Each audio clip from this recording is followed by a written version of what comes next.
اصول بالکل ایک ہے جو ہومیوپیتھک کا ہے اور اس کا ہے، اس میں کوئی فرق نہیں۔ یہ تسلیم شدہ بات ہے کہ بیرونی حملے کے خلاف جسم کو اللہ تعالیٰ نے ہر قسم کے ایسے دفاعی نظام سے مزین فرمایا ہوا ہے کہ اگر وہ حملے کا جواب دینے کے لیے جاگ اٹھے تو دے سکتا ہے۔ تو جب ویکسینیشن کے کرتے ہیں تو اس طرح کرتے ہیں کہ مثلا چیچک کا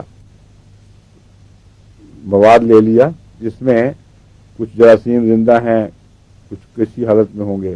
کچھ اس کے ٹاکسینز بھی موجود ہیں، اس کو وہ اس طرح کمزور کر دیتے ہیں جراثیم کو کہ ڈاکٹر اپنی طرف سے یقینی بنا لیتے ہیں